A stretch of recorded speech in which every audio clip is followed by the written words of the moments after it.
She joked. "The boss couldn't handle a girl like me." He heard, smiled, and said, "Try me tonight."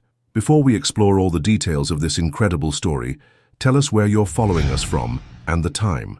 Subscribe to the channel so you don't miss a thing, and let's embark on this journey together. She knew the barista's name, his coffee preferences, and exactly how he'd greet her every morning at 7:23 a.m. What she didn't know was that today, everything would change. Alyssa Sutherland pushed through the glass doors of Brew and Bean, her favorite cafe on the corner of Michigan Avenue. The familiar scent of freshly ground coffee beans wrapped around her like a warm embrace. At 26, she moved with the confident stride of someone who knew exactly where she belonged in the world, even when that world seemed determined to test her every single day. "Good morning, Alyssa," called out Danny, the young barista, with the infectious smile and paint-stained apron. "The usual? You know it." She flashed him a genuine smile, the kind that made her dark brown eyes sparkle with warmth. Her natural curls were pulled back in a sleek, low bun today, professional yet stylish, framing her face perfectly. The deep burgundy blazer she wore complemented her rich skin tone beautifully, and she carried herself with the poise of someone who had learned to command respect in rooms where she was often the only one who looked like her. As Danny worked his magic with the espresso machine, Alyssa found herself glancing around the cafe. This was her sanctuary, her transition space between home and the corporate battlefield that awaited her 18 floors up at Tech Nova Industries.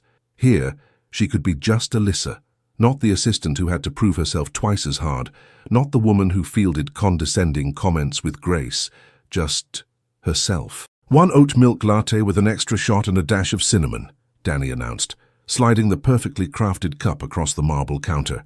"You're an artist, Danny, seriously." She took her first sip and closed her eyes briefly, savoring the moment. "How's the night school going?" "Can't complain. Still think you should teach a business class there, though. I see how you handle those corporate types who come in here acting all important." Alyssa laughed, a rich sound that filled the space around them. "Trust me, dealing with egos is not a skill I want to teach." The bell above the door chimed, and a figure in an expensive charcoal suit entered. Alyssa didn't need to turn around to know who it was. She'd recognize that measured, confident footstep anywhere. Clive Standen, CEO of Tech Nova Industries, her boss. At 38, Clive moved through the world like he owned it, which in many ways he did. Tall and imposing at 6'2", he had the kind of presence that commanded attention without demanding it. His dark hair was perfectly styled, his jawline sharp enough to cut glass, and his steel-grey eyes seemed to catalogue everything and reveal nothing.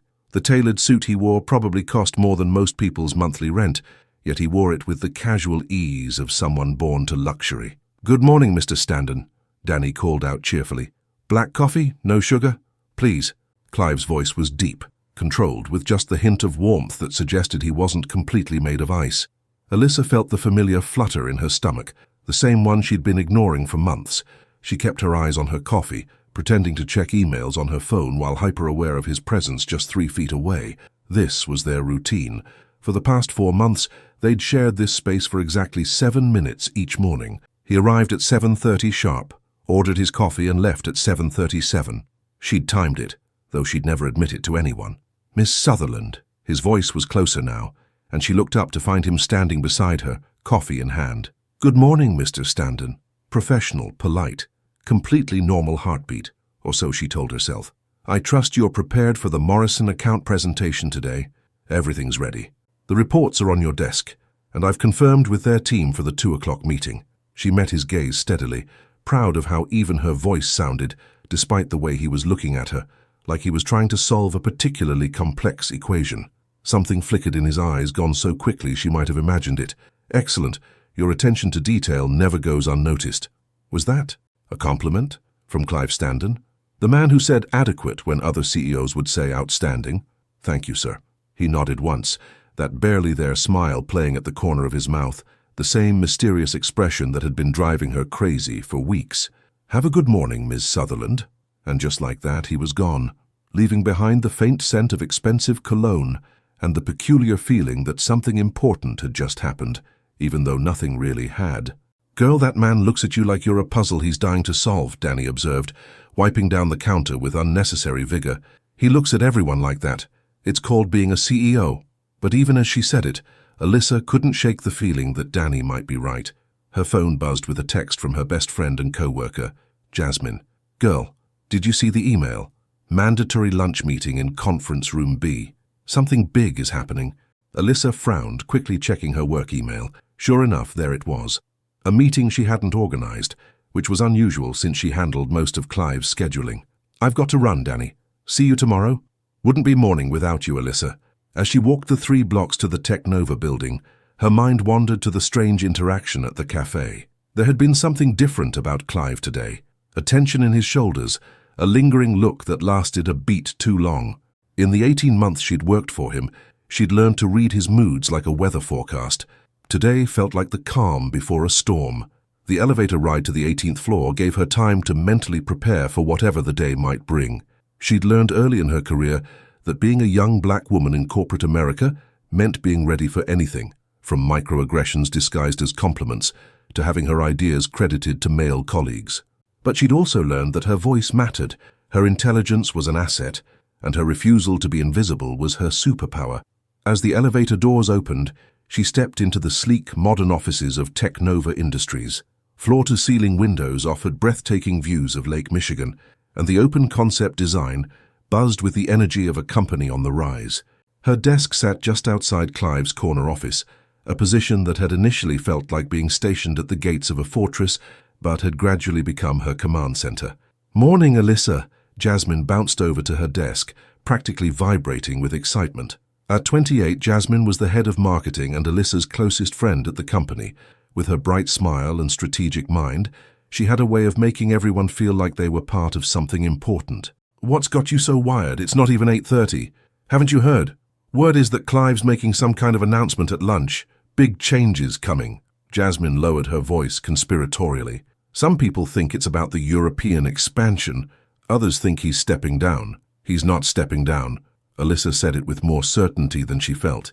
"His calendar doesn't suggest any major announcements, unless it's something he's keeping close to the vest. You know how he is about surprises." Before Alyssa could respond, the man himself emerged from his office, looking every inch the powerful CEO in his perfectly pressed shirt and tie. "Ms. Sutherland, could I see you for a moment?" "Of course." She grabbed her tablet and followed him into his office, trying to ignore Jasmine's knowing look. Clive's office was a study in controlled elegance, clean lines, expensive art, and a view that probably cost more per square foot than most people's homes.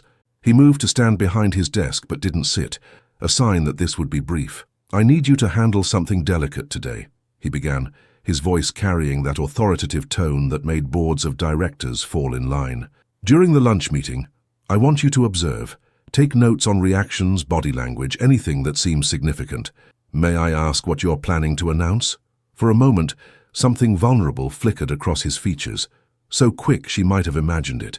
"Let's just say that some changes are coming, and I need to know who I can trust when the dust settles."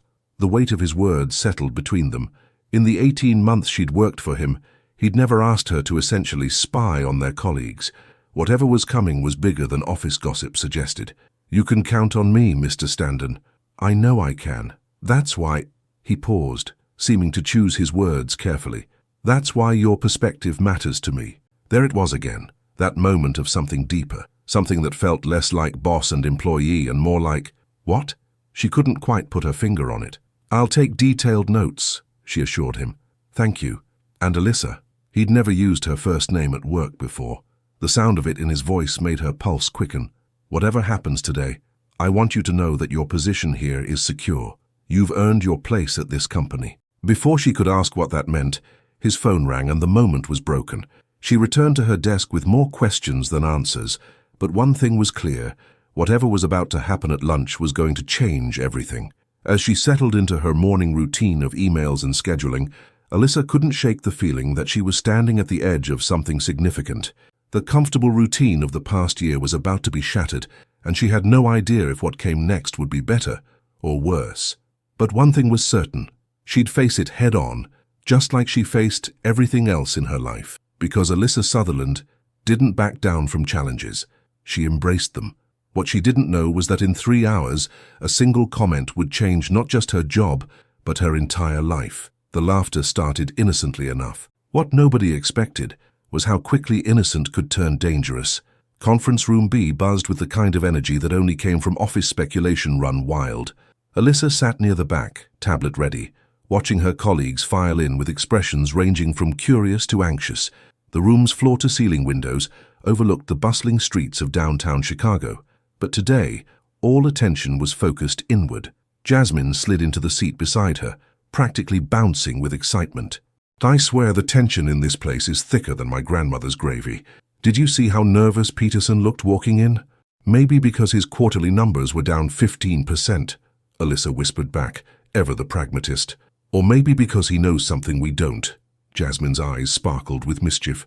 Come on, Liz, don't tell me you're not even a little curious about what's got everyone so worked up. Before Alyssa could respond, Clive entered the room.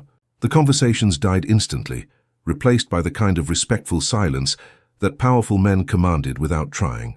He looked every inch the billionaire CEO today.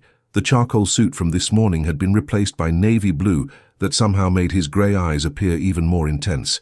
His presence filled the room like electricity before a storm. "Good afternoon, everyone. Thank you for gathering on short notice." His voice carried easily across the space, confident and controlled. "I wanted to discuss some upcoming changes to our European expansion strategy."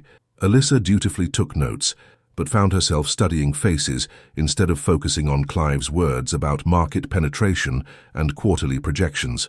She noticed how Henderson from legal kept glancing at his phone, how the marketing team exchanged meaningful looks, how Peterson's jaw tightened every time budget cuts were mentioned. "The restructuring will begin next quarter," Clive continued, "which means some of you will be taking on additional responsibilities. I'll be meeting with department heads individually this week to discuss specifics." A collective exhale seemed to sweep through the room. Restructuring, additional responsibilities. Corporate speak for some people would be working harder while others might be working somewhere else entirely. "Are there any questions?" Clive's gaze swept the room, landing briefly on Alyssa before moving on. Peterson, the VP of Operations, and a man who seemed to believe his 20 years at the company gave him the right to question everything, raised his hand. "Clive, what about staff and new adjustments? Are we looking at layoffs?" "We're evaluating all options to maximize efficiency," Clive replied smoothly. "But I want to be clear. Performance and contribution to the company will be the only factors in any decisions." The room fell quiet again, the weight of uncertainty settling over everyone like a heavy blanket. It was Melissa from HR who broke the silence, her voice pitched higher than usual with nervous energy. "Well, at least we know who's safe," she said with a forced laugh, gesturing vaguely toward the front of the room. "I mean, you'd have to be pretty amazing to get Mr. Stanton's attention long enough to—" "Melissa." The warning in Jasmine's voice was clear, but Melissa was already in too deep. "Oh, come on. We've all noticed how focused he's been lately. More intense than usual, if that's even possible." Melissa's eyes glittered with the kind of gossip-hungry excitement that made Alyssa's stomach turn. "I bet it would take a really special woman to crack that ice-cold exterior. Someone bold enough to actually challenge him." Eric from IT chuckled, shaking his head. "Good luck to whoever tries. The man's practically a robot, all business all the time." "That's not true," protested Sarah from accounting, her voice thoughtful. "I've seen him smile. It's rare, but it happens. There's definitely a human being under all that CEO armor." "Yeah, but what kind of woman could actually reach him?"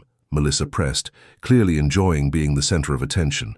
"I mean, seriously, he'd probably need someone who isn't intimidated by power, someone who could stand up to him and not back down." Alyssa felt the conversation spiraling into territory that made her increasingly uncomfortable. She'd worked hard to maintain professionalism, to be seen as competent rather than gossip-worthy. The last thing she needed was to be part of office speculation about their boss's personal life. "Maybe he's just not interested in office romance," she said diplomatically, hoping to steer the conversation elsewhere. "Some people prefer to keep their personal and professional lives separate." "But that's exactly my point," Melissa exclaimed, turning to face Alyssa directly. "It would take someone really confident to break through those walls, someone who wouldn't be afraid to call him out when he's being too intense." Jasmine shot Alyssa a look that clearly said abort mission, but it was too late. The conversation had taken on a life of its own. "I don't know," Eric mused, leaning back in his chair. "I think our fearless leader is probably too set in his ways.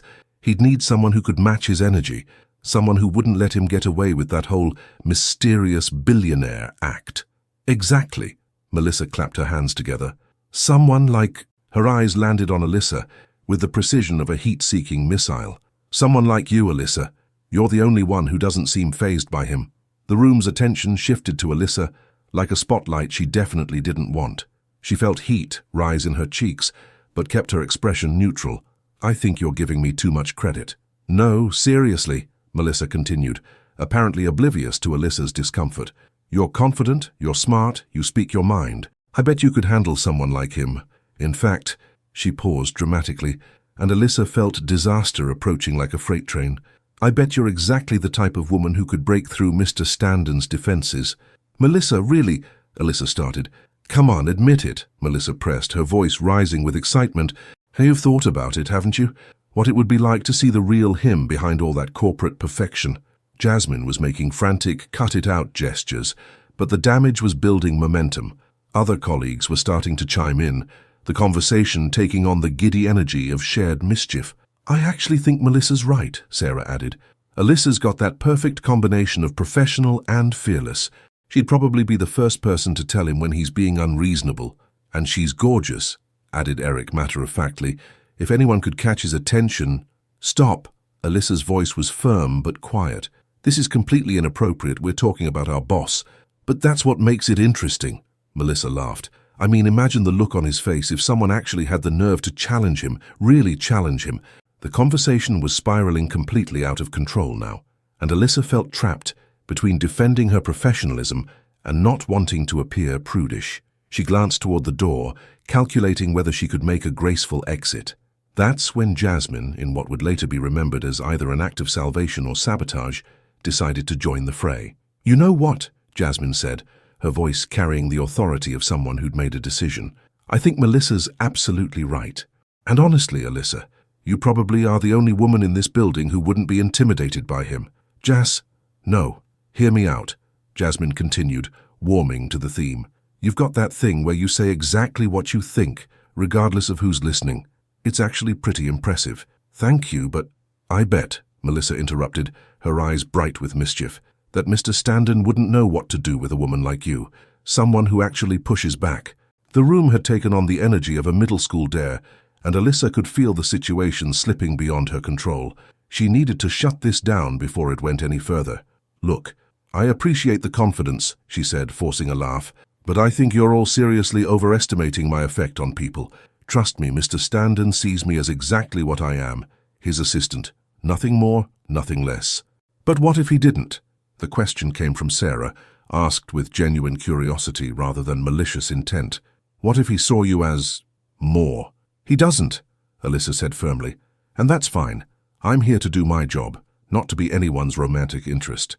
But if he did, Melissa pressed, you'd totally be able to handle him, right? I mean, you wouldn't back down. And there it was, the trap she'd been trying to avoid. Say yes, and she'd be confirming their speculation. Say no, and she'd sound like she was intimidated by him, which would only fuel more gossip. Alyssa looked around the room at her colleagues' expectant faces, feeling cornered and increasingly frustrated. These were professional adults, and they were acting like teenagers playing truth or dare. Fine, she said, her voice carrying just enough edge to cut through the giggles. If Mr. Standon was interested in that kind of relationship, which he's not, then yes, I suppose I could handle myself. I don't intimidate easily. See, Melissa practically crowed. I knew it. You've got that confidence he'd probably find completely irresistible. That's not what I said, but it's what you meant, Jasmine added with a grin. Come on, Liz, admit it. You're probably the only person in this building who could go toe-to-toe with him and not blink. Alyssa felt her patience finally reach its limit. The conversation had moved so far beyond appropriate that she couldn't even see the line anymore. She was about to say something definitive to end this ridiculous speculation when the words tumbled out of her mouth, almost without her permission. Fine. You want to know the truth? He wouldn't be able to handle a woman like me. The room went dead silent, and that's when she heard it. The soft sound of polished leather shoes on marble floor. The kind of measured, confident footstep she'd recognize anywhere. Alyssa's blood turned to ice as she slowly turned toward the door. Clive Standon stood in the doorway, his steel-grey eyes fixed directly on her, wearing an expression she'd never seen before. It wasn't anger exactly. It wasn't amusement either. It was something far more dangerous. And in that moment, as their eyes met across a room full of stunned colleagues, Alyssa realized she'd just issued a challenge to the most powerful man she'd ever known. The silence stretched for what felt like an eternity. Then he smiled, and somehow that was infinitely more terrifying than anger would have been. The conference room had never felt smaller. 23 people sat frozen in their chairs, watching the standoff between their CEO and his assistant, like spectators at a tennis match, where the stakes were someone's career. Alyssa could hear her own heartbeat thundering in her ears, could feel the weight of every stare, but she couldn't look away from Clive's face. He stepped into the room with that predatory grace that made boardrooms fall silent and competitors nervous. His steel-grey eyes never left hers as he moved, and that almost smile playing at the corner of his mouth was both mesmerizing and absolutely terrifying. "Please don't let me interrupt," he said, his voice carrying that deceptively calm tone that every employee had learned to recognize as dangerous. "It sounds like you were having quite the fascinating discussion." Melissa, who had been the ringleader of the conversation just moments before, now looked like she wanted to disappear into her chair. The color had drained from her face, and she was staring at her hands like they held the secrets of the universe. "Mr. Standen," Jasmine started, her voice unnaturally high, "we were just speculating about my personal life." He raised an eyebrow, finally breaking eye contact with Alyssa to glance around the room. "Please continue. I'm particularly interested in hearing more about this theory regarding what type of woman I can or cannot handle." The temperature in the room seemed to drop 10 degrees. Alyssa watched her colleagues transform into statues, each one apparently hoping that if they stayed perfectly still, they might become invisible. "That's what I thought." Clive's attention returned to Alyssa, and she felt pinned like a butterfly in a display case. "Ms. Sutherland, since you seem to have such strong opinions on the subject, perhaps you'd care to elaborate." Every instinct told her to apologize, to backtrack, to find some way to minimize what she'd said. She could feel the collective will of her colleagues urging her to take the safe route, to diffuse the situation with humor or humility. Instead, she found herself straightening in her chair. "I think there's been a misunderstanding, Mr. Standen." Her voice was steady, professional, giving nothing away of the chaos happening inside her chest. "The conversation was hypothetical." "Hypothetical." He repeated the word like he was tasting wine, considering its flavor. "I see. So when you said I wouldn't be able to handle a woman like you, that was purely theoretical."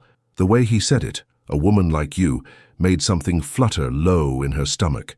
There was a challenge in his voice, but underneath it was something else, something that sounded almost like interest. "That's correct." He took another step closer, and she caught the faint scent of his cologne, something expensive and subtly masculine that made her think of boardrooms and power and dangerous decisions made in the dark. "And what exactly makes you so unhandleable?"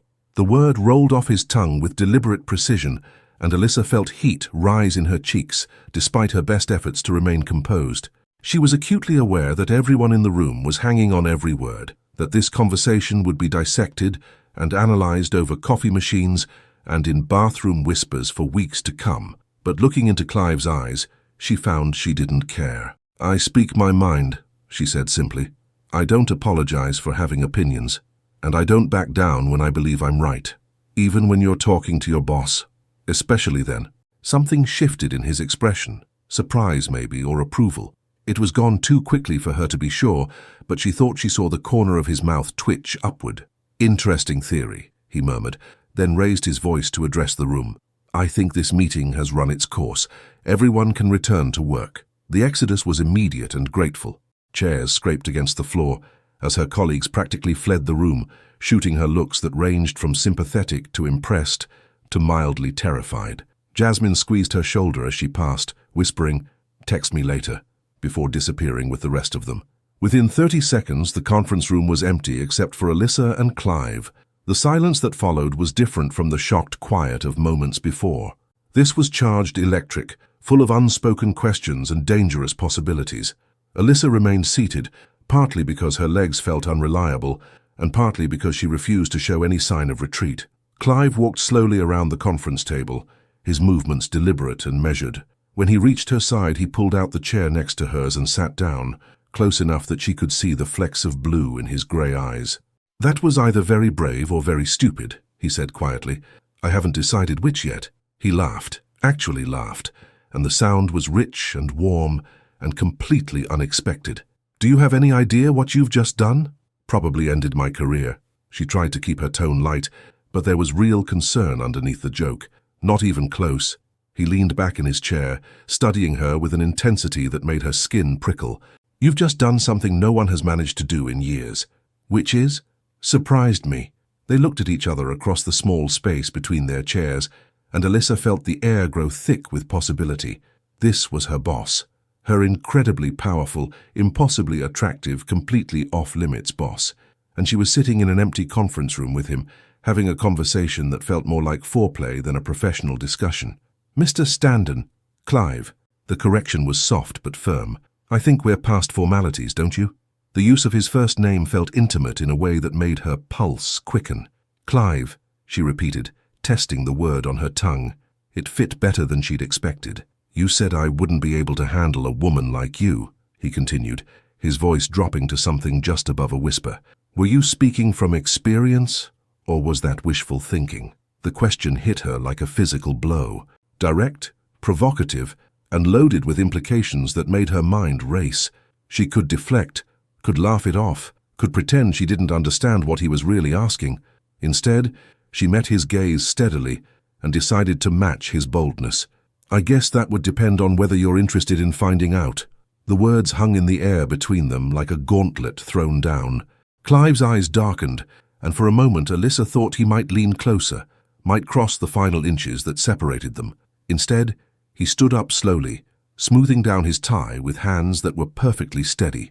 Ms. Sutherland, he said, his voice formal again but carrying an undertone that made her name sound like a caress. I believe you have some reports to prepare for the Morrison account. The shift back to professionalism was so abrupt, it left her dizzy. Yes, sir? Good. He moved toward the door, then paused with his hand on the handle.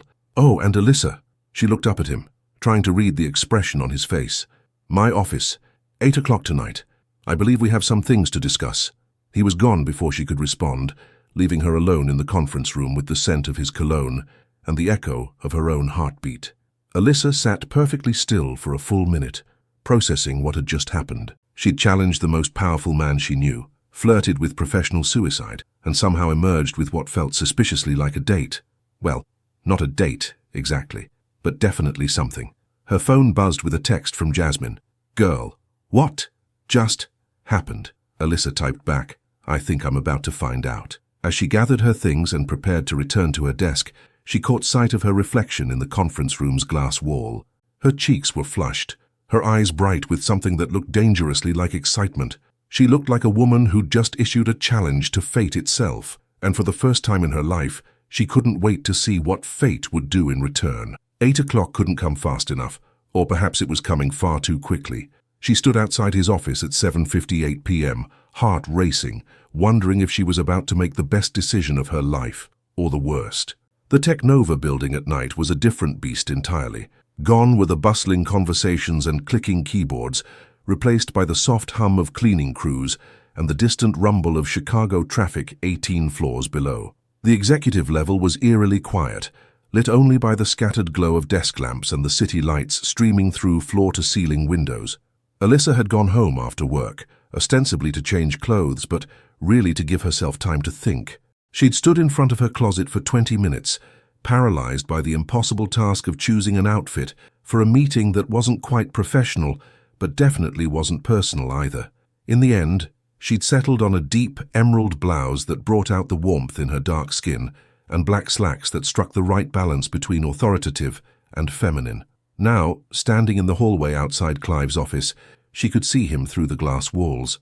He'd removed his suit jacket and rolled up his sleeves, revealing strong forearms as he leaned over some documents.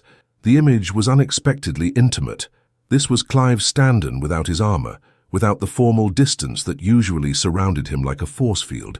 She knocked softly on the doorframe. Come in. His voice carried that same controlled warmth she'd heard in the conference room, and when he looked up, his grey eyes seemed to catalogue every detail of her appearance in a single sweep. You came, he said, setting down his pen and giving her his full attention. You sounded like it wasn't really optional. She stepped into his office, acutely aware of how different the space felt without the usual bustle of business hours. More intimate, more dangerous. It wasn't. He gestured to the sitting area near the windows.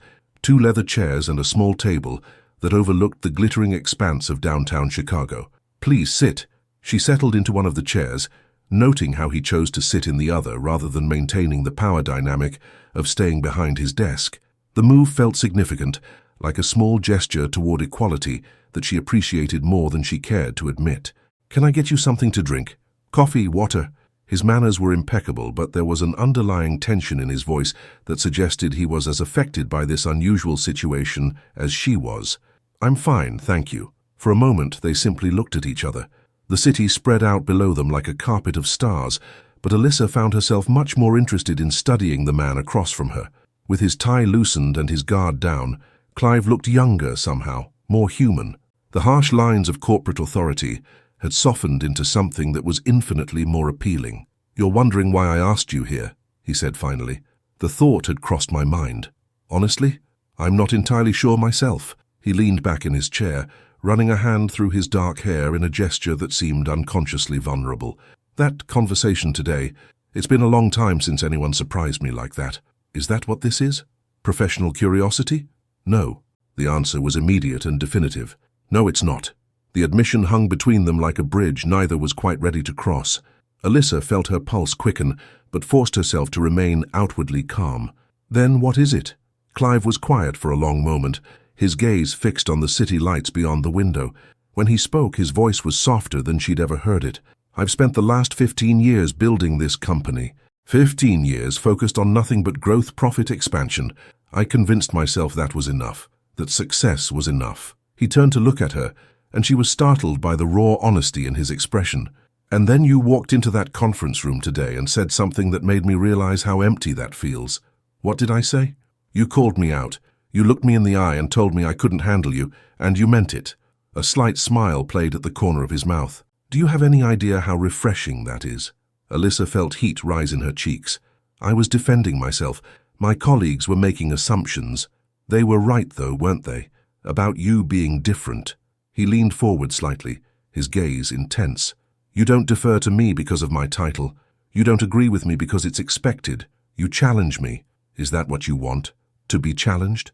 I didn't think so. Until today." He paused, seeming to choose his words carefully. "Alyssa, I want to be completely honest with you. What I'm feeling right now, and it's not appropriate. You work for me. There's a power dynamic here that makes this complicated." Her heart was racing now, but she kept her voice steady. "Are you asking me to pretend this conversation never happened?" "I'm asking you what you want." The question was simple, but the weight behind it was enormous. She could feel the moment balanced on a knife's edge. Say the wrong thing, and they'd go back to being boss and employee, pretending this electric connection between them didn't exist. Say the right thing, and everything would change. "I want honesty," she said finally. "I want to know what this is, what it could be. I want to stop pretending I don't notice the way you look at me sometimes, or that I don't feel something when you're in the same room." Something shifted in his expression, relief maybe, or recognition. "And the complications, your job, the gossip, the fact that I'm your boss, those are real concerns," she admitted. "But I've never been the type to let fear make my decisions for me." Clive stood up slowly, moving to the window. The city lights cast shadows across his face, highlighting the strong line of his jaw and the intensity in his eyes. "I have a confession to make. I'm listening. I've been going to that coffee shop every morning for 4 months, not because I particularly like their coffee, but because I knew you'd be there." He turned to face her, and she saw vulnerability in his expression that took her breath away. "I've been looking forward to those 7 minutes every day, more than I've looked forward to anything in years." The admission hit her like a physical blow.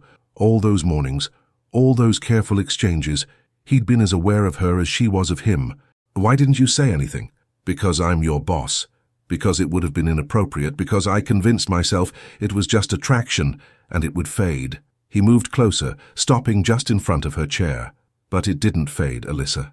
If anything, it's gotten stronger." She looked up at him, this powerful man who was confessing to months of secret attraction, and felt something settle into place in her chest. This wasn't just physical attraction, or the thrill of the forbidden. This was something deeper, something that had been building between them in stolen glances and carefully professional conversations. "So what happens now?" she asked softly. "Now we decide if we're brave enough to see where this leads." He extended his hand to her, and she could see the question in his eyes. "But I need you to know, if we do this, if we cross this line, there's no going back. Everything changes." She looked at his outstretched hand, thinking about all the reasons this was complicated, all the ways it could go wrong. Then she thought about the way he'd defended her earlier, the way he looked at her like she was the most interesting person in the room, the way he'd admitted to orchestrating their morning encounters just to see her. She placed her hand in his. The moment their skin touched, she felt electricity shoot up her arm. His fingers were warm and strong, and when he helped her to her feet, she found herself standing close enough to see the flecks of blue in his grey eyes. "Are you sure?" he asked, his voice barely above a whisper. Instead of answering with words, she stepped closer, closing the distance between them until she could feel the warmth radiating from his body. "I told you I don't back down when I believe I'm right. And what do you believe about this?" She reached up, her fingers barely grazing the line of his jaw. "I believe you were wrong about one thing." "What's that?" "You can handle me just fine." Her voice was soft, but sure. "The question is whether you want to." For a moment they stood frozen, balanced on the edge of something that would change everything. Then Clive's hand came up to cover hers against his face, and his eyes closed briefly, as if he was memorizing the touch. When he opened them again, they were dark with something that made her breath catch. "I've wanted to since the first day you walked into my office," he murmured. And then, finally, inevitably, he kissed her. The city lights blurred beyond the windows, as two people who had been circling each other for months finally stopped running. The kiss changed everything. What they didn't expect was how naturally everything would fall into place afterward. Alyssa had kissed enough men in her 26 years to know the difference between good and great. What happened in Clive's office that night transcended both categories entirely. It wasn't just the way his lips moved against hers, or how his hands framed her face like she was something precious, or even the way he kissed her like he'd been thinking about it for months, which, apparently, he had. It was the way the world seemed to shift on its axis, rearranging itself around this new reality, where Clive Standen kissed her like she was oxygen, and he'd been holding his breath for years.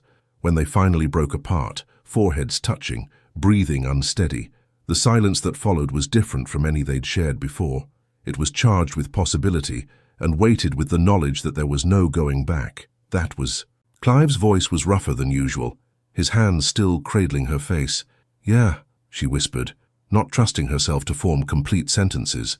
They stayed like that for a long moment, processing the magnitude of what had just happened.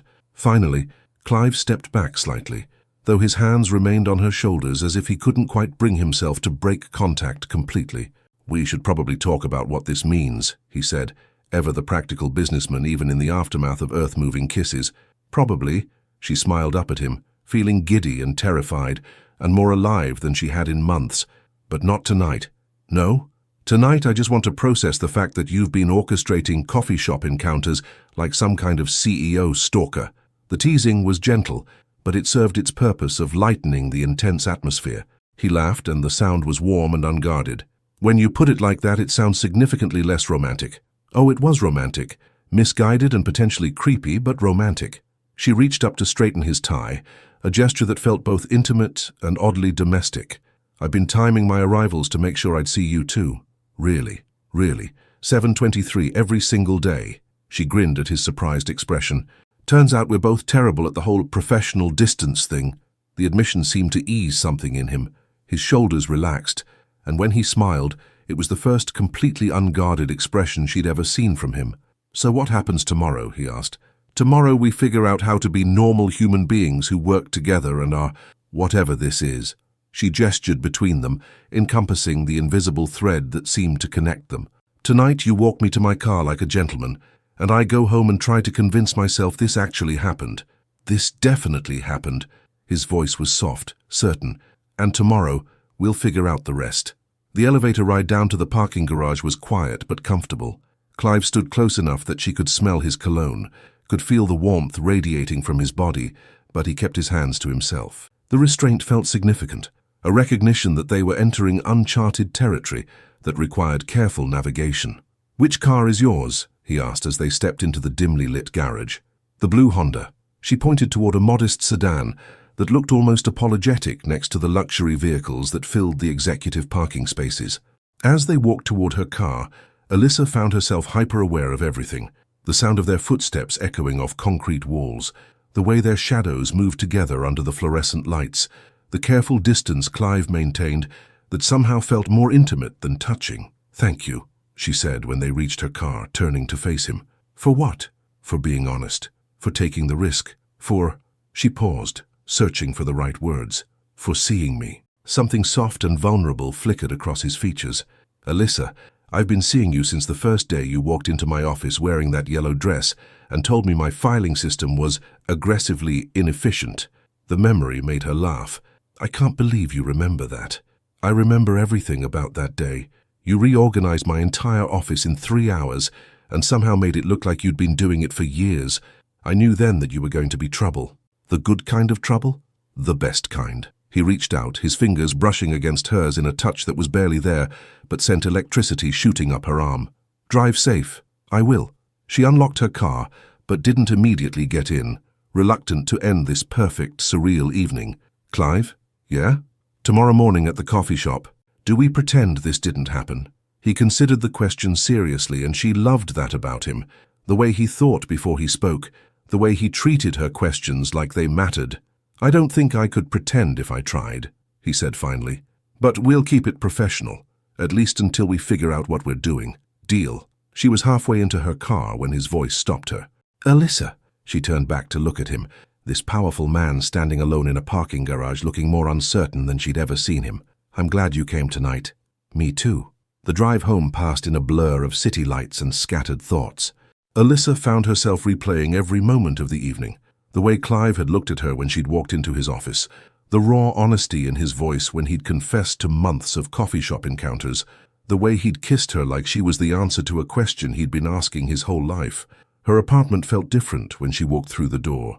The same furniture, the same carefully chosen artwork, the same plants that she managed to keep alive through sheer determination, but somehow everything looked different through the lens of what had just happened. She changed into comfortable pajamas and made herself a cup of tea, settling onto her couch with her phone. 3 missed calls from Jasmine, along with a series of increasingly frantic text messages. "Girl, where are you? Did he fire you? Are you okay? I'm about to call the police." "Answer your phone." Alyssa smiled as she typed back, "I'm fine, long story, we'll call you tomorrow." The response was immediate. That better be one hell of a story. It was. It absolutely was. As she got ready for bed, Alyssa caught sight of herself in the bathroom mirror. Her lipstick was gone, her hair slightly mussed, and there was something different in her eyes, a sparkle that hadn't been there that morning. She looked like a woman who'd just had her world tilted off its axis in the best possible way. Her phone buzzed with a text from an unknown number. "Sleep well. C." She saved the contact with fingers that trembled slightly, then typed back, "You too." As she settled into bed, Alyssa realized that for the first time in months, she wasn't mentally rehearsing tomorrow's schedule or worrying about upcoming deadlines. Instead, she was thinking about grey eyes and gentle hands, and the way Clive had said her name like it was something precious. Tomorrow would bring complications. There would be office politics to navigate, professional boundaries to establish, and probably a very intense conversation with Jasmine. There would be questions about what they were doing and whether it was worth the risk. But tonight, she was just a woman who'd been kissed by a man who'd been thinking about her for months. Tonight, that was enough. Outside her window, Chicago hummed with its usual nighttime energy, but inside her apartment, everything was quiet and still and full of possibility. Tomorrow couldn't come soon enough. 7:23 a.m. would never be the same again. She'd rehearsed 17 different ways to act normal. None of them prepared her for the way he looked at her when she walked into the coffee shop. Alyssa woke up at 6:15 a.m., 30 minutes before her alarm was set to go off. She'd tossed and turned most of the night, her mind replaying every moment of the previous evening in vivid detail. The kiss, the conversation, the way Clive had looked at her like she was something miraculous.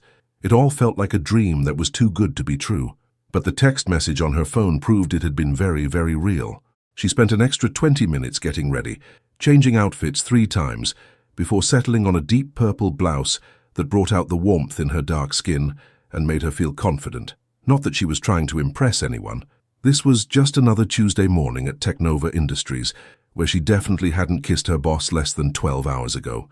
The walk to Brew and Bean felt different today. Every step brought her closer to seeing Clive again, and she wasn't sure if the butterflies in her stomach were excitement or terror, maybe both.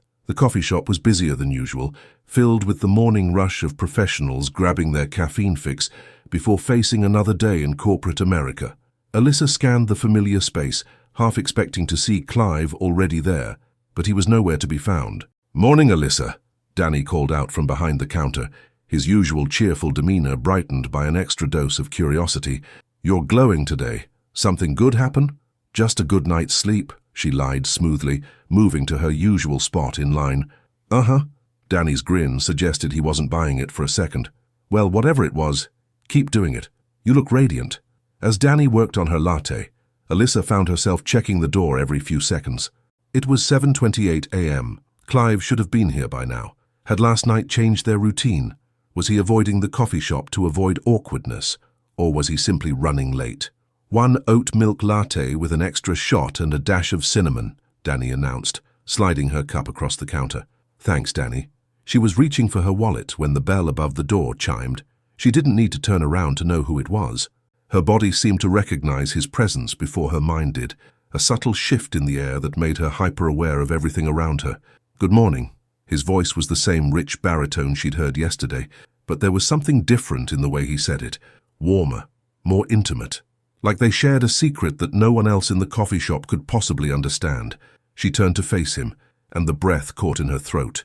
He looked impeccable as always, charcoal suit perfectly tailored, tie knotted with precision, not a hair out of place. But his eyes were softer than she'd ever seen them, and when they met hers, she saw something that made her pulse quicken.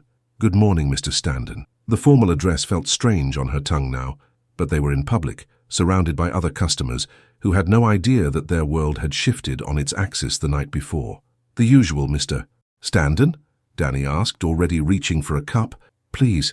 Clive moved to stand beside Alyssa, close enough that she could smell his cologne, the same scent that had surrounded her when he'd kissed her. "Beautiful morning, isn't it?" It was actually overcast and threatening rain, but Alyssa found herself nodding. "Very beautiful." They stood in comfortable silence as Danny prepared Clive's coffee, both of them pretending to check their phones while stealing glances at each other.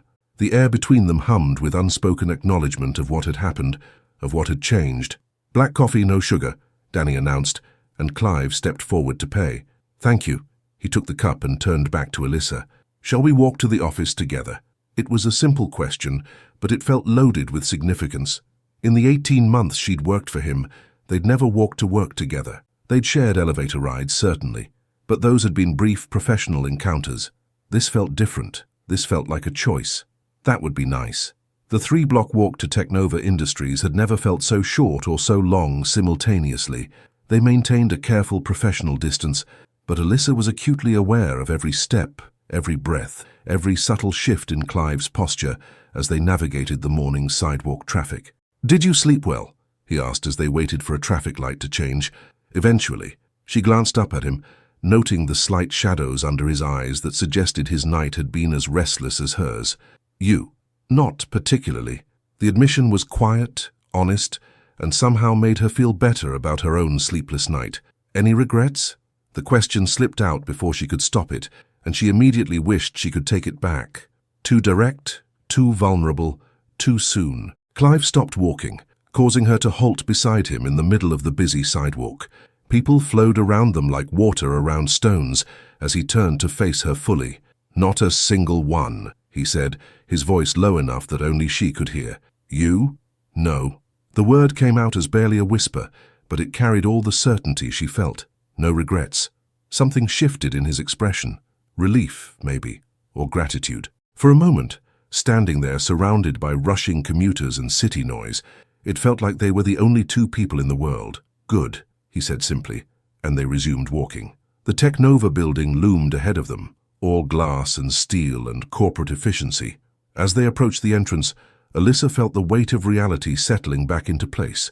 Inside those walls, he was the CEO, and she was his assistant. Inside those walls, they had roles to play and professional boundaries to maintain.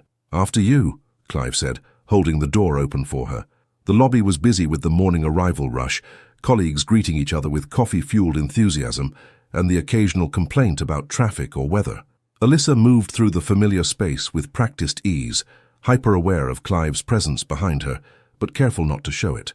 The elevator ride to the 18th floor was shared with 3 other employees, making conversation impossible. But as they stood in the small space, Alyssa caught Clive's reflection in the polished steel doors. He was watching her with an expression that was carefully neutral, but somehow managed to convey volumes. When the doors opened on their floor, she stepped out first, falling naturally into the rhythm of another workday. Her desk was exactly as she'd left it, organized and ready for whatever the day might bring. Clive's office door stood open, waiting for him to begin the series of meetings and calls that comprised his daily routine. "Miss Sutherland," he said as she settled at her desk, his voice carrying the formal tone that was expected in their professional environment. "Could you bring me the Morrison files when you have a moment?" "Of course, Mr. Standen." But as she stood to retrieve the files, he added quietly, "And thank you for the coffee shop recommendation. I think I'll be visiting there more regularly." The comment was innocuous enough that anyone overhearing would think nothing of it, but the way he said it, with just the hint of a smile playing at the corner of his mouth, made her pulse quicken. "I'm glad you're enjoying it," she replied, matching his professional tone while fighting back a smile of her own. As she gathered the Morrison files, Alyssa caught sight of Jasmine approaching her desk with the determined stride of someone who had questions and intended to get answers. "Girl," Jasmine said without preamble, "you look different today. Good different. Like really good different. What happened after you left yesterday?" "Nothing dramatic," Alyssa said carefully, aware that Clive was within earshot in his office. "Just a productive meeting." "Uh-huh."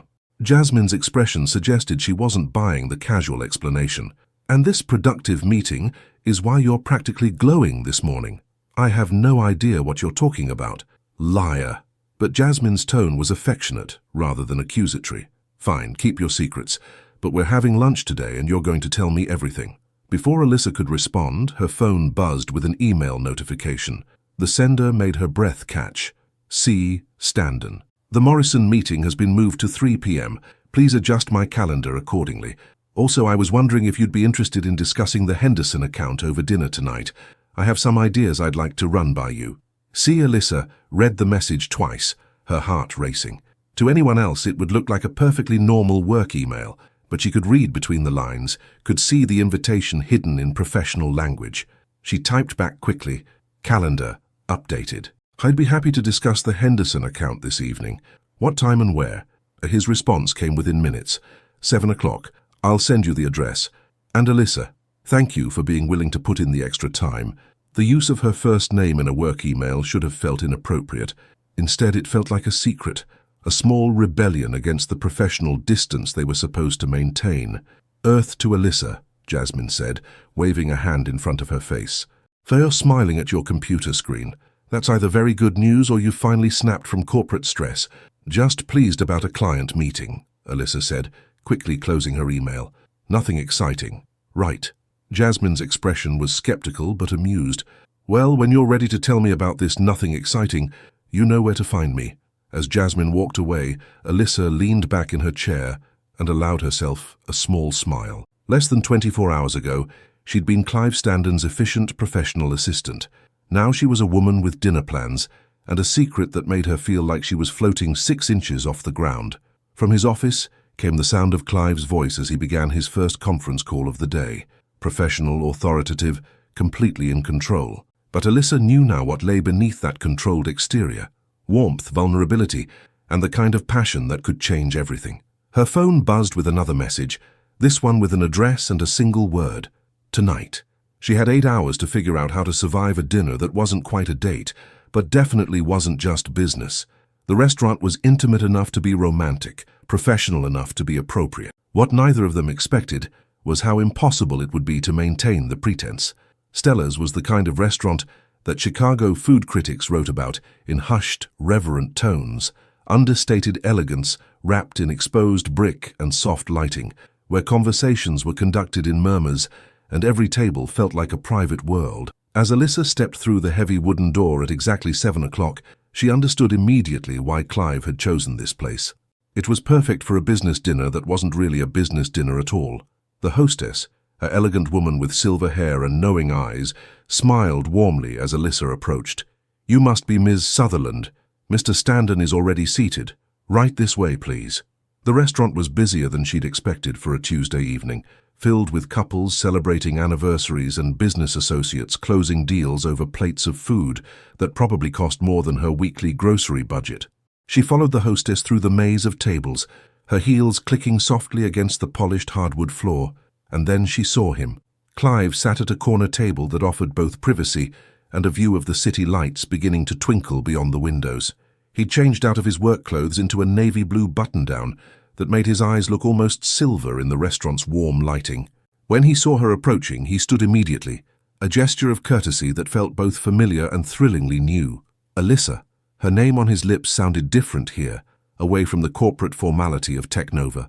Warmer, more intimate. You look beautiful. She'd chosen her outfit carefully, a deep burgundy dress that was professional enough for a work dinner, but feminine enough to remind them both that this was something more. The way Clive was looking at her suggested the message had been received loud and clear. Thank you. She accepted the chair he pulled out for her, hyper-aware of his proximity as he helped her settle at the table. This place is gorgeous. I thought you might like it. He returned to his seat across from her, and she noticed he'd positioned himself so they could speak quietly without being overheard. I wasn't sure what kind of cuisine you preferred. I'm adventurous when it comes to food. She picked up the menu, scanning the elegant descriptions of dishes she could barely pronounce. What do you recommend? Everything I've had here has been exceptional, but I have to admit I'm more interested in the company than the food tonight. The comment was delivered casually, but it made her pulse quicken. They were supposed to be discussing the Henderson account, maintaining the pretense that this was a business meeting. Instead, Clive was looking at her like she was the most fascinating person in the room. We should probably order, she said, though what she really meant was, we should probably remember why we're supposed to be here. Of course. But his smile suggested he understood exactly what she was really saying. Their server appeared as if summoned, a young man with the kind of professional warmth that suggested excellent training and even better tips. Clive ordered wine with the casual confidence of someone who knew his way around an expensive bottle, while Alyssa chose the salmon and tried not to think about how this felt exactly like a date. So, she said once they were alone again, the Henderson account. Right, Henderson. Clive leaned back in his chair, and she caught a glimpse of something playful in his expression. They're an important client. Very important, she agreed solemnly. We should definitely discuss strategies. Absolutely. Strategies are crucial. He was fighting back a smile now, and she realized they were both participating in the worst business conversation in corporate history. Mr. Standen, she said, lowering her voice to a conspiratorial whisper, are we actually going to talk about work tonight? Do you want to talk about work? Not particularly. Good, he said, his smile breaking free completely. Because I have absolutely no interest in discussing Henderson's quarterly projections when I could be learning about the woman who reorganized my entire filing system and somehow made it better. The wine arrived, providing a convenient pause in their conversation, while the server went through the ritual of tasting and approval. Alyssa used the time to study Clive's face in the warm restaurant lighting, noting the way his features had relaxed since leaving the office. This was a different version of him, still polished and sophisticated, but more human somehow, more approachable. Tell me something I don't know about you, he said, once they were alone again, raising his glass in a subtle toast. That's a dangerous question. I like danger. She sipped her wine, considering. I wanted to be a chef when I was little. I used to watch cooking shows and practice making elaborate meals for my family. What changed your mind? Reality. Cooking professionally is brutal. Long hours, intense pressure, terrible pay. I decided I'd rather keep it as something I love instead of something that pays the bills. She paused, swirling the wine in her glass. What about you? Did you always want to be a CEO? God, no. The answer came with a laugh that was both rueful and genuine. I wanted to be a mechanic. I loved taking things apart, figuring out how they worked, putting them back together better than before. Hence the classic car restoration. He looked surprised. How did you know about that? I pay attention. She realized how that sounded and felt heat rise in her cheeks. I mean, you mentioned it once in passing, during a phone call with your insurance company. You remember that? I remember a lot of things. Something shifted in his expression, surprise maybe, or recognition. Like what? Like how you take your coffee. Like the fact that you tap your pen against your desk when you're thinking. Like how you always say thank you to the cleaning staff, even though most executives don't notice they exist. She met his gaze steadily, letting him see the truth in her words. I notice things about you, Clive. The use of his first name felt deliberate, intimate. His response was immediate and intense. His eyes darkened, and she saw his hand tighten almost imperceptibly around his wineglass. "Alyssa," he said, his voice lower than before, "do you have any idea what you do to me?" The question hung between them like a live wire. This was dangerous territory, far beyond the safe boundaries of professional interaction. But looking into his eyes, seeing the raw honesty there, she found she didn't care about danger. "Tell me," she whispered. Before he could answer, their food arrived. The server placed their plates with practiced efficiency, asking if they needed anything else before disappearing discreetly. The interruption should have broken the spell, should have reminded them both that they were in a public place, having a conversation that was becoming increasingly inappropriate. Instead, it only heightened the tension. They ate in relative silence for a few minutes, but the quiet was charged with awareness. Every accidental brush of fingers when reaching for water glasses, every shared glance, every subtle shift in posture seemed magnified. Alyssa had attended dozens of business dinners in her career, but none had ever felt so intensely intimate. "This is really good," she said, gesturing to her salmon, desperate to find some neutral ground, before she did something completely unprofessional like reach across the table and touch his hand. "I'm glad you like it." But he wasn't looking at her food. He was looking at her lips, and the expression in his eyes made her forget how to breathe properly. "Clive," she started, not sure what she was going to say. "I know." His voice was rough with something that sounded like restraint. "This is complicated. Very complicated. We work together. We do. People would talk. They would. It could affect both our careers. It could." They stared at each other across the small table, both of them cataloging all the reasons this was a terrible idea, neither of them looking like they cared about a single one of those reasons. "Alyssa," he said finally, "I need you to know that whatever this is between us, whatever we decide to do about it, your job is safe. Your position at Technova has nothing to do with this." The clarification was important, she knew. It addressed the power dynamic that made their situation so complicated. But hearing it also made her realize how far they'd already traveled from boss and employee towards something else entirely.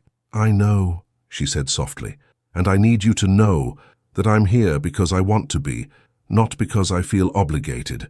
"Good." The relief in his voice was palpable. "That's good." They finished dinner with conversation that felt increasingly natural, increasingly right. He told her about growing up in a family that expected excellence and achievement, about the pressure of taking over a company at 30 and proving himself capable of running it. She shared stories about her childhood in Chicago, about parents who worked 2 jobs each to give her opportunities they'd never had, about the pride and pressure that came with being the first in her family to work in corporate America. By the time dessert arrived, a chocolate creation that was too beautiful to eat and too delicious to resist, they were laughing together like old friends, or like something more than friends. "I should probably get going," Alyssa said reluctantly as they finished the last bites of chocolate. "Early morning tomorrow." "Of course." But neither of them made any move to signal for the check. This was, she searched for the right word, something that could encompass the evening without being too revealing. "Nice, really nice." It was. He signaled the server for the check, and she noticed he didn't even glance at the total before placing his credit card on the small tray. "Alyssa?" "Yes? I'd like to do this again. Soon." The admission was simple, honest, and completely devastating to her remaining resolve. So would I. Outside the restaurant, under the soft glow of Chicago streetlights, they faced the question of what happened next. 3 weeks of stolen moments and careful professionalism. What they didn't anticipate was how quickly whispers could turn into storms. The morning routine at Brew and Bean had evolved into something approaching art. Clive would arrive at 7:30, order his black coffee, and wait exactly 90 seconds before approaching Alyssa's table. She would look up from her phone with practiced surprise, as if she hadn't been timing his entrance down to the second. They'd exchange pleasantries about the weather or weekend plans, nothing that would seem inappropriate to casual observers, while their eyes said everything their words couldn't. It was a delicate dance they'd perfected over the past 3 weeks, ever since that dinner at Stella's had officially crossed them into territory that was decidedly not professional. They'd managed 2 more dinners since then, both disguised as work meetings, both ending with lingering conversations on street corners and the kind of restrained goodbyes that left them both aching for more. This morning, however, something felt different, Alyssa sensed it the moment she walked into the coffee shop. Danny's usual cheerful greeting was subdued, and several of the regular customers seemed to be paying more attention to her than usual. She dismissed it as paranoia until she overheard two women in business suits talking in hushed tones near the pastry display. Saw them at Stella's last week. Very cozy for a business meeting. Are you sure it was them? Positive. She's his assistant, right? The one with the... Ladies, Danny interrupted loudly, appearing beside them with a cloth and spray bottle. I need to clean this area. Could you move to a different table? The women moved away, but not before shooting curious glances in Alyssa's direction. Her stomach dropped as the implications hit her. People were talking. People were noticing. When Clive arrived at 7:30, she could tell immediately that he'd noticed the shift in atmosphere too. His jaw was tighter than usual, and his eyes swept the coffee shop with the kind of systematic assessment that suggested he was cataloguing potential threats. Good morning, he said, his voice carefully neutral. Morning. She kept her response equally professional, hyper-aware of the listening ears around them, but as he ordered his coffee, she caught him checking his phone with an expression that made her pulse quicken with anxiety. When he approached her table, his smile was strained. Beautiful morning, he said, the code phrase they'd developed for we need to talk privately. Very beautiful, she agreed, gathering her things. They walked to Technova in silence, the comfortable intimacy of their recent mornings replaced by a tension that felt like walking through a minefield. It wasn't until they were safely in the elevator, alone, that Clive spoke. We have a problem, he said quietly. The women at the coffee shop? Among other things. He ran a hand through his hair, disturbing its usual perfect styling. I got a call from Peterson last night. Apparently, there are rumors circulating about us. Alyssa felt the bottom drop out of her stomach. Peterson was the VP of operations, and exactly the kind of man who would see workplace romance as either a weapon or a weakness to exploit. What kind of rumors? The kind that suggest our relationship is less than professional. The elevator doors opened on their floor, cutting off further conversation. But as they stepped out, Clive added quietly, My office, 10 minutes. The longest 10 minutes of Alyssa's professional life were spent trying to maintain normal productivity while her mind raced through worst-case scenarios.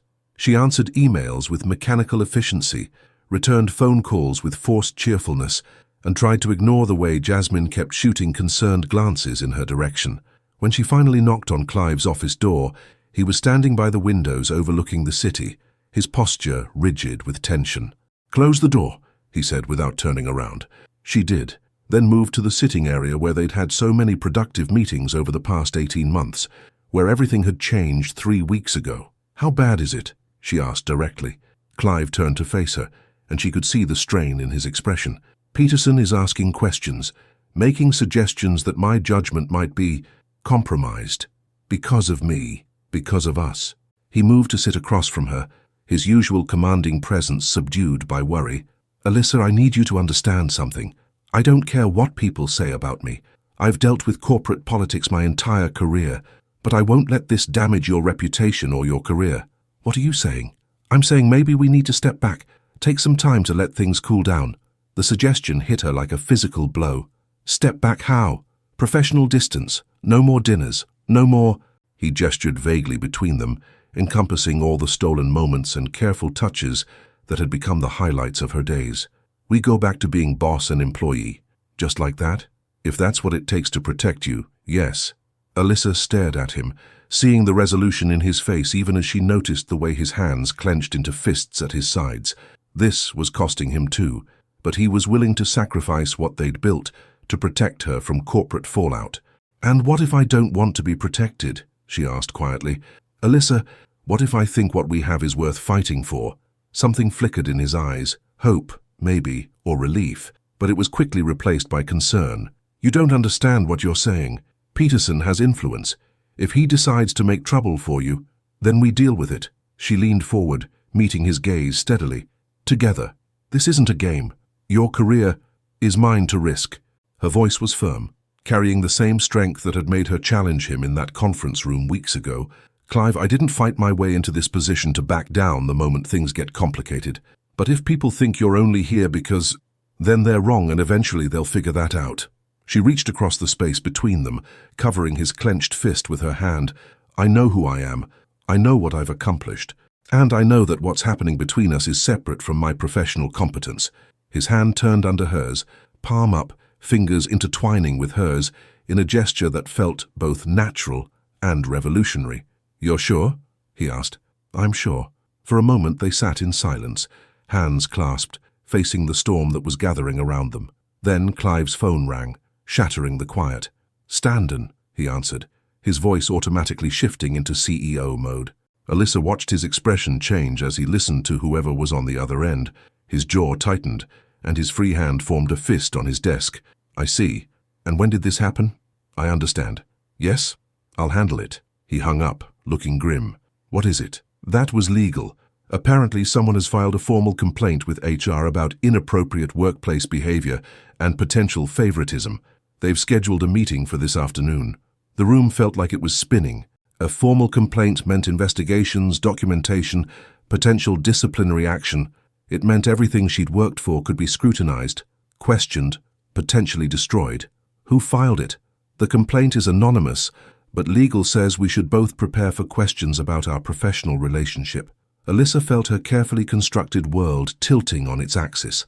This was exactly what she'd been afraid of. Not the relationship itself, but the way it could be weaponized against her. In the corporate world, women who became involved with powerful men were always the ones who paid the highest price. "I should go," she said, starting to stand. "No." Clive's voice was firm, authoritative. "We handle this together, remember? This is different. This is exactly what we knew might happen." He stood as well, moving around his desk to face her directly. "And we're going to deal with it the way we deal with everything else. Professionally, honestly, and together.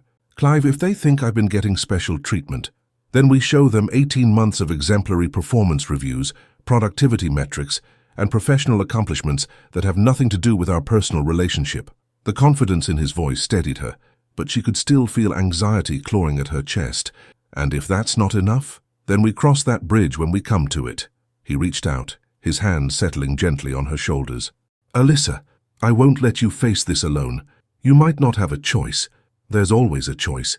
His voice was soft but determined. "And I choose you. I choose us, no matter what happens this afternoon." Before she could respond, her phone buzzed with a text message. She glanced down and felt her blood turn to ice. "Meeting with HR at 2 p.m. Conference room A. Come prepared to discuss your professional relationship with Mr. Standen. J. Morrison, Human Resources." "I got the summons," she said quietly. Clive's phone buzzed seconds later with what was undoubtedly the same message. They looked at each other across his office.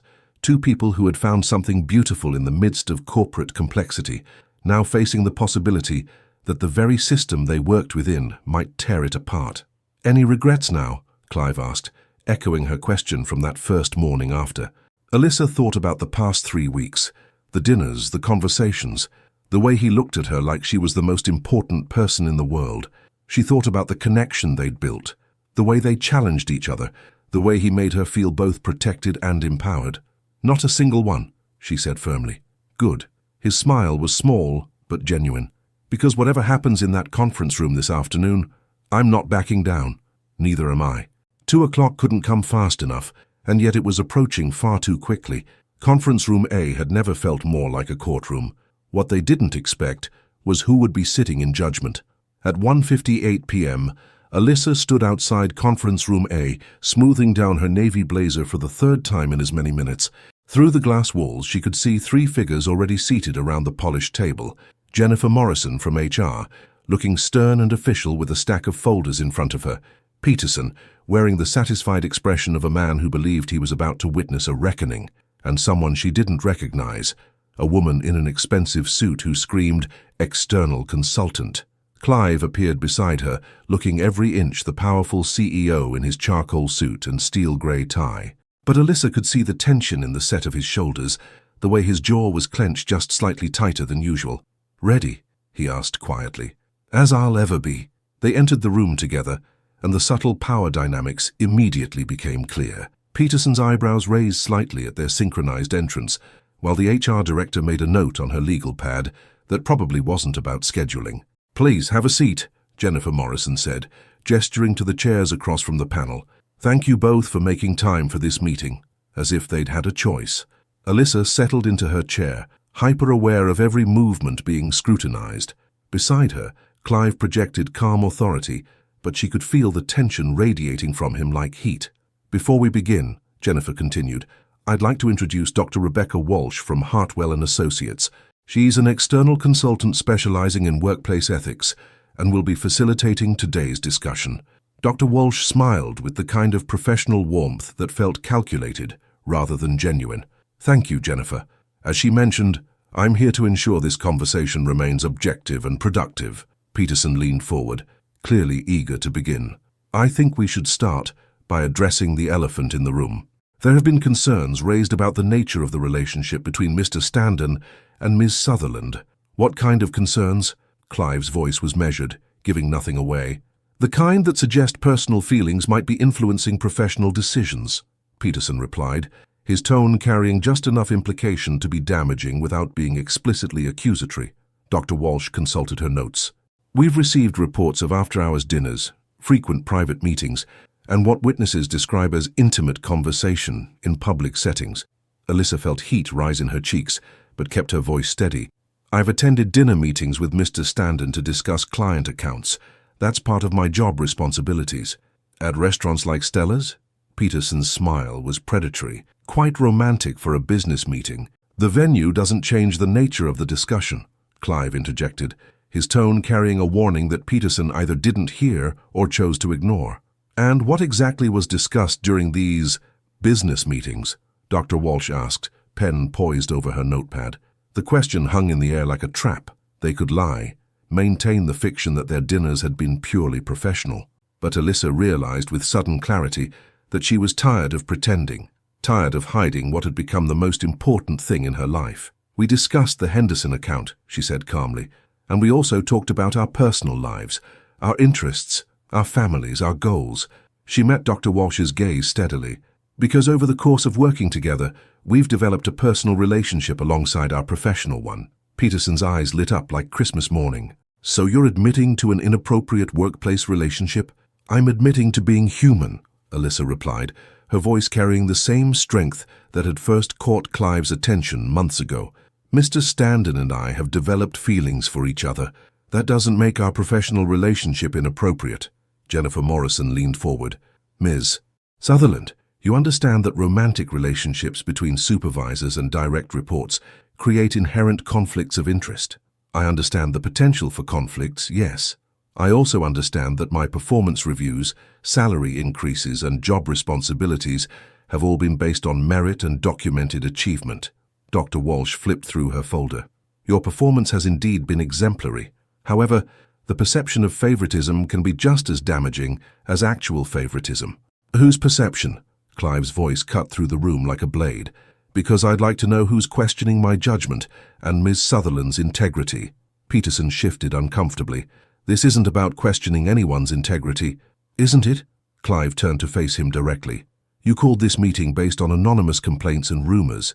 You're sitting here insinuating that I'm incapable of separating personal feelings from professional decisions, and that Ms.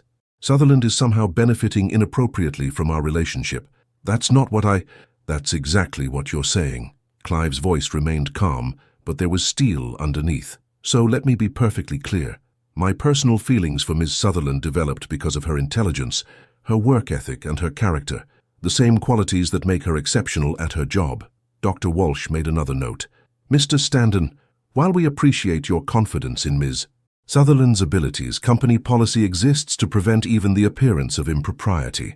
"And what exactly are you suggesting?" Alyssa asked, though she was afraid she already knew the answer. Jennifer Morrison cleared her throat. "Standard protocol in these situations is reassignment. Ms. Sutherland would be moved to a different department, reporting to a different supervisor." The words hit Alyssa like a physical blow. Reassignment meant starting over, proving herself to new supervisors, potentially taking a step backward in the career she'd worked so hard to build. "That's unacceptable," Clive said flatly. "Mr. Standen," Dr. Walsh's voice carried a note of warning, "you don't really have a choice in this matter. Company policy also states that personnel decisions should be based on performance and business need, not on speculation and gossip." Clive leaned back in his chair, and Alyssa recognized the expression that meant he was about to remind everyone, exactly who was in charge. Miss Sutherland is the most competent assistant I've ever worked with. Moving her would be detrimental to both my productivity and the company's efficiency. Peterson's face was flushed with frustration. This is exactly the kind of compromised judgment we're concerned about. No, Alyssa interrupted, surprising everyone in the room, including herself. This is about control.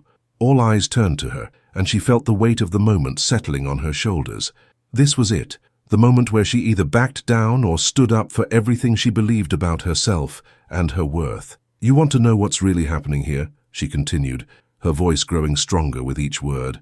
A black woman and a white man in a position of power developed a relationship based on mutual respect and genuine connection. And instead of celebrating the fact that two people found something real in a corporate environment that often dehumanizes us all, you're looking for ways to tear it down. The room fell silent. Peterson's mouth opened and closed like a fish, while Dr. Walsh's pen had stopped moving entirely. I have never, Alyssa continued, asked for special treatment. I have never used my relationship with Mr. Standen to gain advantage over my colleagues. I have worked twice as hard as anyone else in this building to prove that I belong here, and I won't apologize for finding someone who sees my worth. She turned to look at Clive, who was watching her with an expression of such fierce pride that it made her heart race. And if that makes you uncomfortable, she said, addressing the room but keeping her eyes on him, then maybe the problem isn't with our relationship. Maybe the problem is with a system that assumes a successful black woman must be sleeping her way to the top. The silence that followed was deafening. Dr. Walsh looked like she'd swallowed her pen. Peterson appeared to be reconsidering his entire approach, and Jennifer Morrison was frantically taking notes. Finally, Clive spoke, his voice quiet, but carrying absolute authority. Ms. Sutherland is right. This meeting is over. He stood, straightening his tie with calm precision. Dr. Walsh, I appreciate your time, but your services won't be needed further. Peterson, if you have concerns about my judgment or my ability to run this company, I suggest you take them up with the board of directors. He moved toward the door, then paused and turned back. And if anyone questions Ms. Sutherland's qualifications or suggests that her position is based on anything other than merit, they'll be answering to me personally. The door closed behind him with a soft click, leaving Alyssa alone with three people who looked like they'd just witnessed a controlled explosion. Well, Dr. Walsh said finally, that was illuminating. Peterson looked like he wanted to disappear into his chair. I didn't mean to suggest— Yes, you did, Alyssa said calmly, gathering her things. But it doesn't matter what you meant. What matters is that I know who I am and what I've earned. She stood, smoothing down her blazer one final time. If you'll excuse me, I have work to do. Outside the conference room, Clive was waiting for her, with an expression that made her heart skip several beats. The corridor outside Conference Room A had never witnessed anything like what was about to happen. Sometimes the most powerful statements are made in the most public places. Clive stood in the hallway, like a man who had just watched the woman he loved face down a room full of skeptics, with nothing but her truth and her unshakable sense of self-worth. His usually perfect composure was cracked around the edges, revealing something raw and fierce and utterly devoted. That was— He started as Alyssa approached, then stopped, seeming to search for words that could encompass what he'd just witnessed. Probably career suicide, she suggested, though her voice carried no regret. That was the most magnificent thing I've ever seen. His voice was rough with emotion, and the way he was looking at her made her feel like she could conquer the world. Alyssa, what you just did in there, I told the truth. She stopped in front of him, close enough to see the flecks of blue in his grey eyes, close enough to feel the intensity radiating from him like heat. I'm tired of hiding who I am and what I want. The hallway was busy with the usual afternoon traffic of meetings and phone calls, but it felt like they were standing in their own private bubble. Several colleagues passed by, shooting curious glances at their intense conversation, but Alyssa found she didn't care anymore about whispers or speculation. What you said in there about the system, about assumptions— Clive's voice was quiet but intense. You were right, and I should have said it first. You defended me when it mattered. Not soon enough. His jaw tightened with something that looked like self-recrimination. I should have ended that meeting the moment Peterson started his insinuations.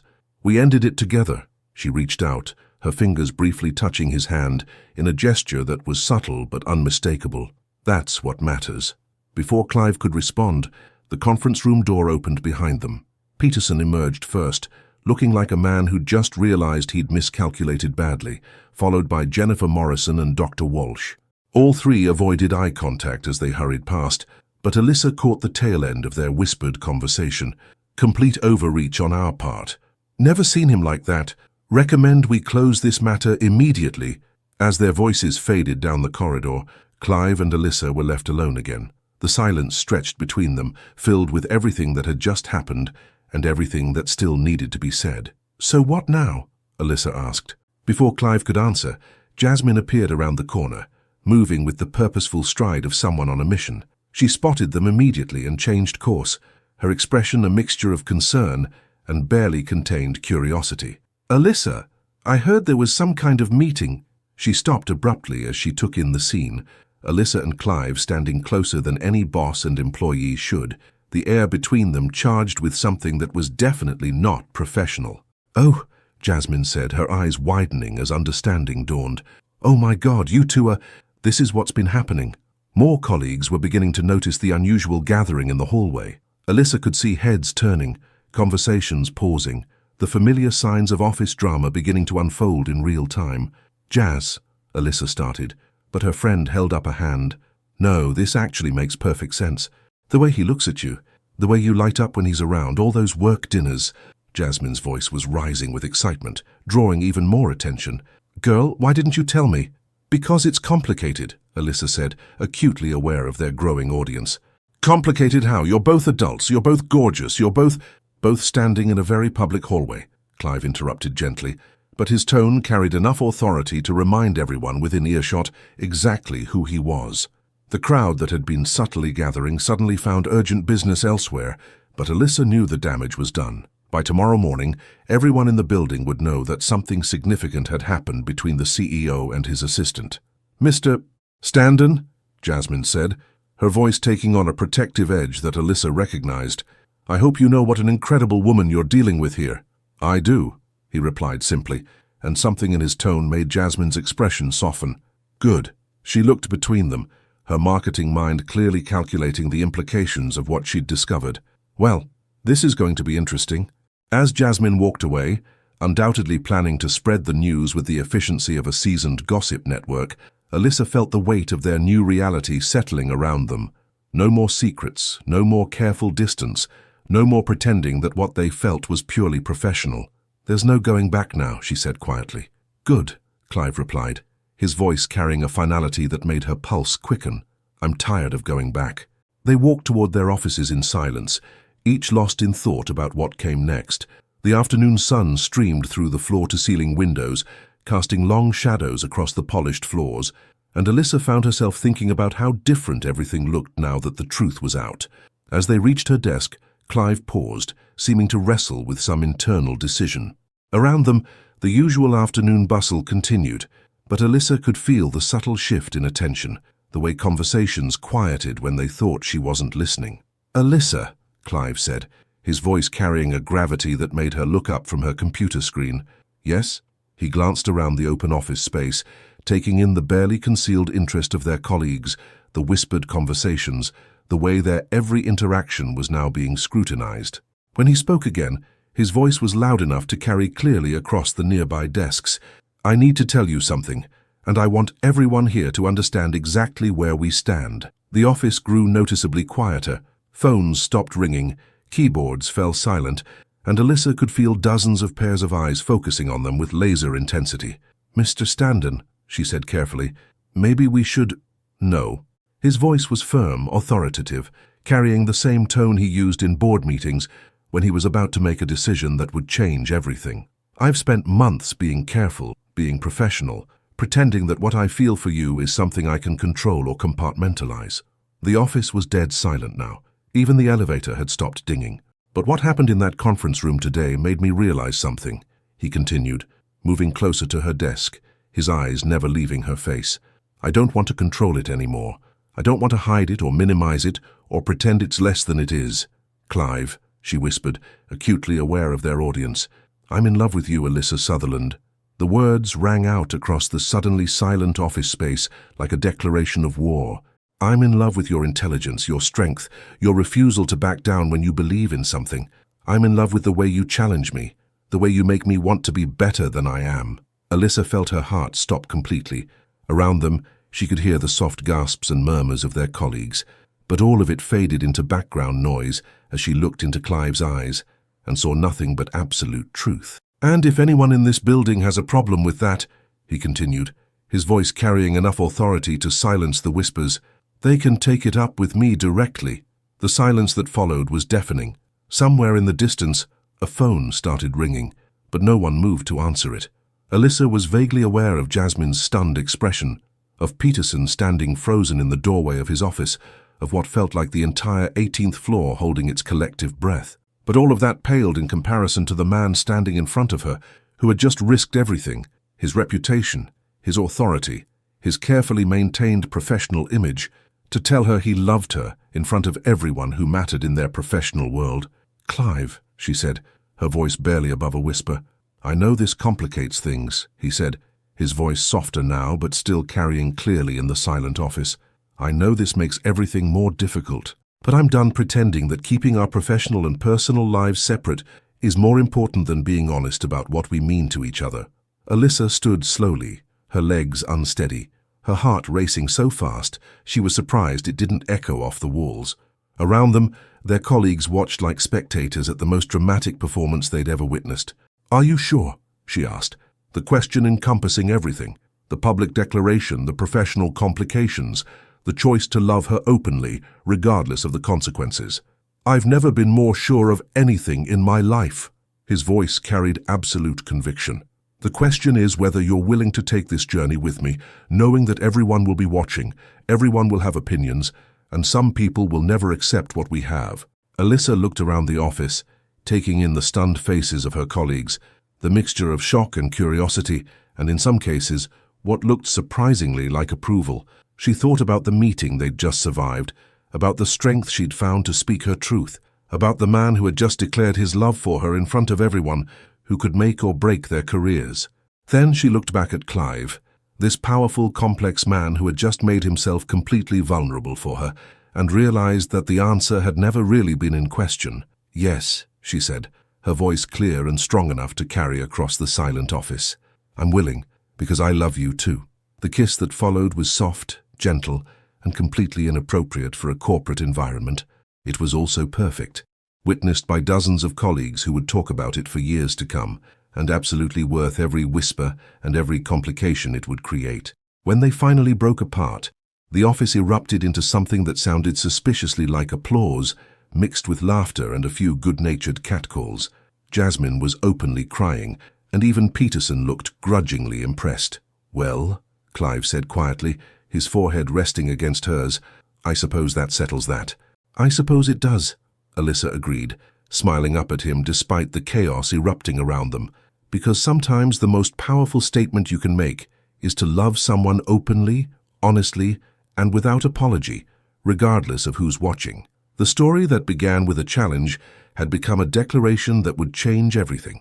6 months later, she still returned to the same coffee shop every morning at 7:23. But this time, she wasn't counting the minutes until he arrived, because he was already there waiting for her with 2 cups and the kind of smile that made her believe in fairy tales. The Chicago skyline looked different in the early spring light, painted in soft pastels that promised warmer days ahead.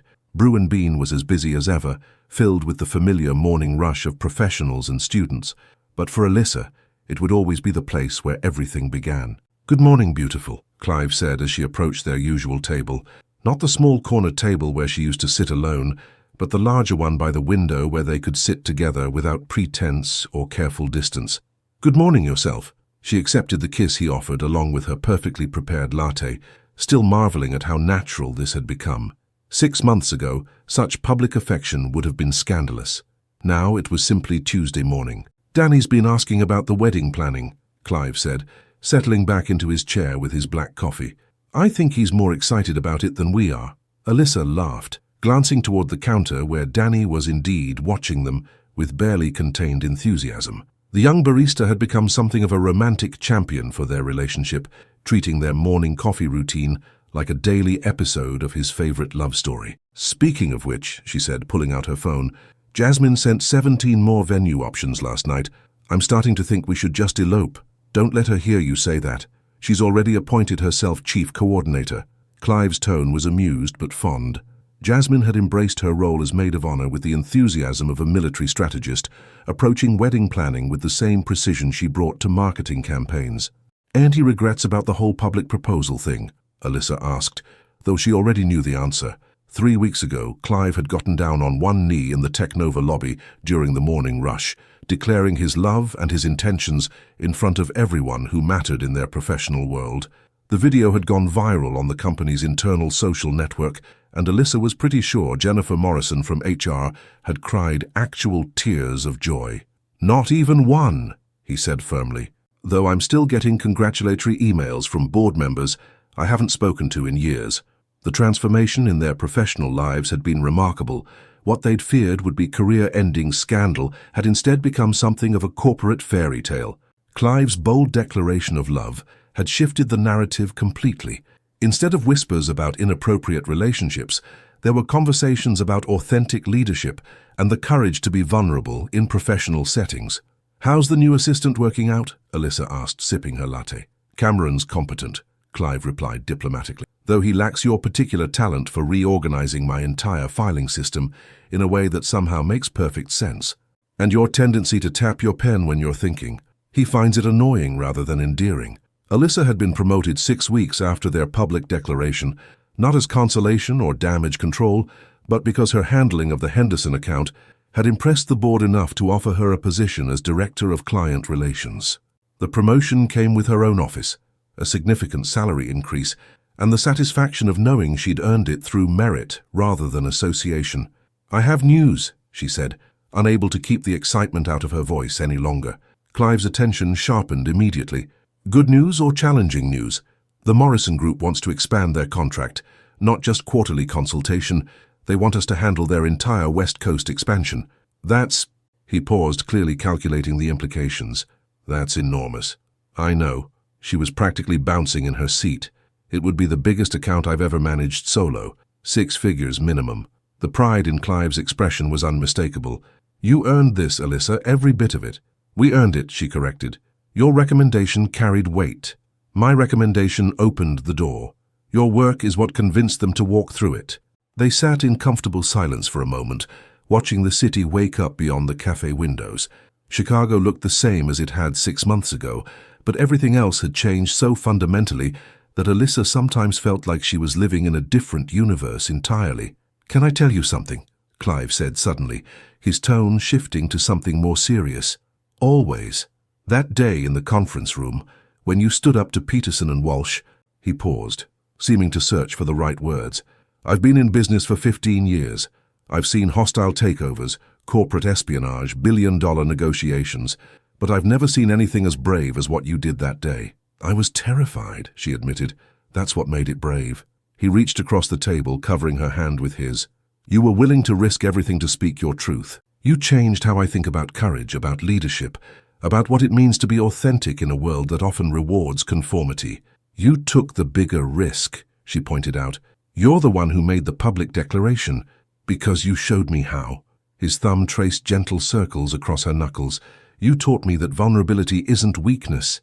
It's the foundation of real strength." A group of young professionals at the next table were stealing glances at them, clearly recognizing Chicago's most famous corporate power couple. But unlike the suspicious stares of 6 months ago, these looks carried curiosity and something that looked remarkably like approval. "We should probably head to work," Alyssa said reluctantly, though she made no move to gather her things. Probably. But Clive didn't move either, apparently as reluctant as she was to end this perfect morning moment. "1 more minute?" she asked. "As many as you need." They sat together in the growing morning light, 2 people who had found something extraordinary in the midst of corporate complexity. Around them, Chicago hummed with its usual energy, commuters rushing to catch trains, students hurrying to classes, life moving forward with relentless momentum. But in their small corner of brew and bean, time felt suspended. Here they were simply Alyssa and Clive, a woman and a man who had chosen love over fear, authenticity over convenience, and each other over everything else the world had to offer. "I love you," Clive said quietly, the words as natural as breathing now. "I love you too," she replied, meaning it with every fiber of her being. As they finally gathered their things and prepared to face another day at Technova Industries, where they would be colleagues and professionals and leaders in their respective fields, Alyssa caught sight of their reflection in the cafe window. They looked like people who had found their place in the world, who had figured out how to be both successful and authentic, both powerful and vulnerable. They looked like people who had won. The morning sun climbed higher over Chicago, casting everything in golden light that promised beautiful things ahead. And as they walked toward their future together, toward Technova, toward their wedding, toward whatever challenges and triumphs awaited them, Alyssa realized that the best love stories weren't the ones that ended with happily ever after. They were the ones that began with, and they chose each other every single day. The end. Would you have made the same choice? To love openly despite the complications? Your participation means a lot to the channel. Please share your thoughts in the comments. Thank you so much for watching until the end. If you enjoyed this story, don't forget to subscribe to the channel, leave a like and comment your thoughts. Your participation is very important to us. See you next time.